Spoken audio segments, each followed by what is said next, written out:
2023, marzo 21, martes de la cuarta semana del tiempo de Cuaresma, ciclo A. Evangelio de nuestro Señor Jesucristo según San Juan, capítulo 5, versículos del 1 al 16. Era un día de fiesta para los judíos, cuando Jesús subió a Jerusalén. Hay en Jerusalén, junto a la puerta de las ovejas, una piscina llamada Betesda, en hebreo, con 5 pórticos, bajo los cuales yacía una multitud de enfermos, ciegos, cojos y paralíticos. Entre ellos estaba un hombre que llevaba 38 años enfermo. Al verlo ahí tendido y sabiendo que ya llevaba mucho tiempo en tal estado, Jesús le dijo: ¿Quieres curarte? Le respondió el enfermo: Señor, no tengo a nadie que me meta en la piscina cuando se agita el agua.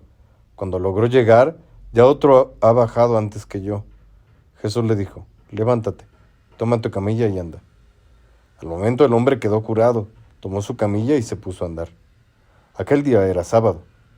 Por eso los judíos le dijeron al que había sido curado: no te es lícito cargar tu camilla. Pero él contestó: el que me curó me dijo: toma tu camilla y anda. Ellos le preguntaron: ¿quién es el que te dijo: toma tu camilla y anda? Pero el que había sido curado no lo sabía, porque Jesús había desaparecido entre la muchedumbre. Más tarde lo encontró Jesús en el templo y le dijo: mira, ya quedaste sano, no peques más, no sea que te vaya a suceder algo peor. Aquel hombre fue y les contó a los judíos que el que lo había curado era Jesús. Por eso los judíos perseguían a Jesús, porque hacía estas cosas en sábado. Palabra del Señor. Una de las preguntas que siempre hago en misa, que siempre hago a la gente es: ¿Dios castiga? La invariable respuesta es que no. Parece que como que estamos muy emparentados con una idea extraña acerca de Dios, cosa que podremos decir, no está tan mal, pero no es precisa.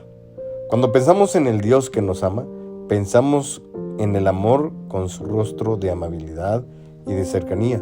Ciertamente esta es una imagen verdadera, pero incompleta. Por otro lado, se nos ha insistido mucho en el perdón de Dios. Dios no se cansa de perdonar, Dios es misericordioso, y nuevamente, esto es verdad. La misericordia de Dios es infinita. Pero otra vez tenemos la idea incompleta. No sé si sea por esa costumbre o porque pensamos que una imagen así de Dios nos es más favorable, que olvidamos la otra parte. Por otro lado, hay un sinnúmero de pasajes en la Biblia que hablan de esa ternura y de esa amabilidad de Dios, ese rostro maternal y cálido. Pero entonces debemos tratar de completar la idea e intentar explicar algo. ¿Cómo pueden estar allí estos pasajes que hablan de la amabilidad y al mismo tiempo encontrar un sinnúmero de pasajes que afirman con toda contundencia que Dios castiga?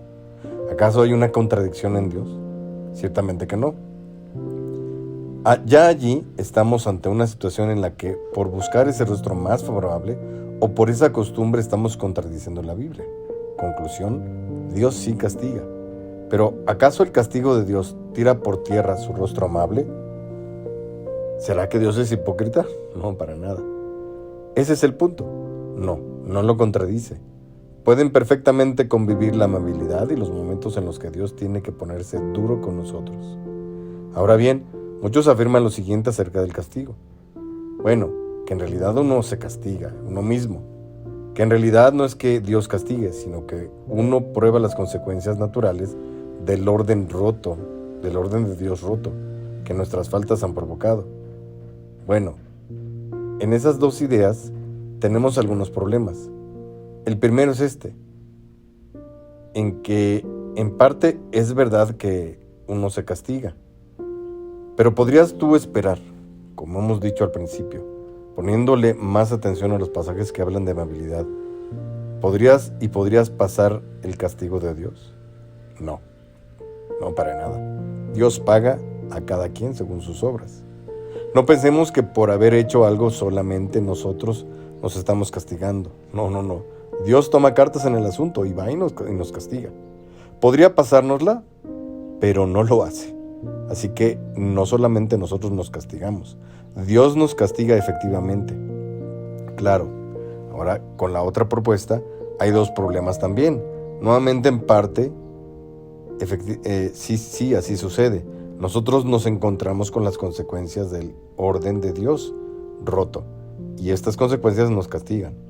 Pero pensar que Dios no tome cartas en el asunto es, por un lado, pensar que esas leyes y consecuencias que resultan de haberlas roto no las puso Dios. Y la verdad es que sí, Dios las puso. Así que podríamos decir, indirectamente Dios está castigando allí.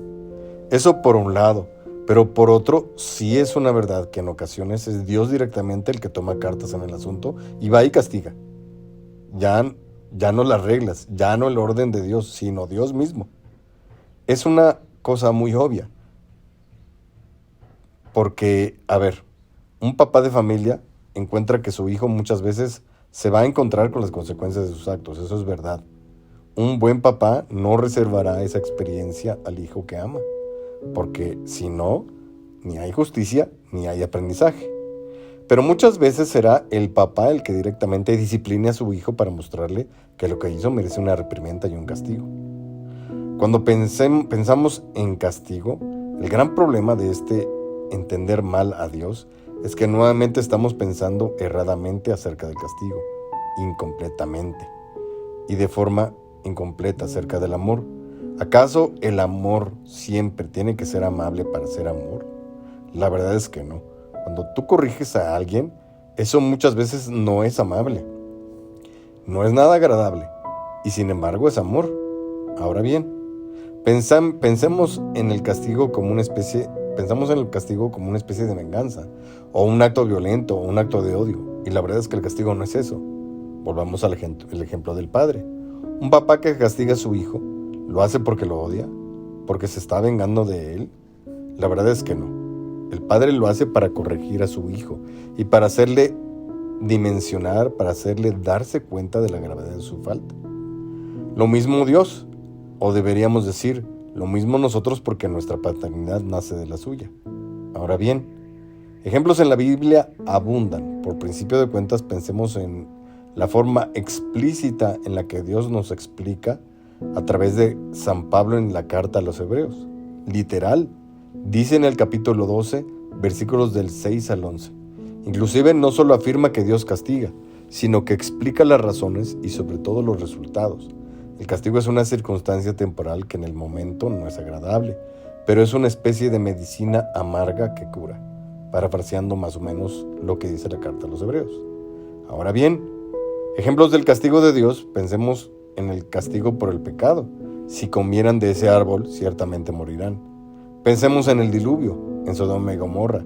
Pensemos en las innumerables veces en las que se narra cómo Dios castiga a su pueblo por rebelde.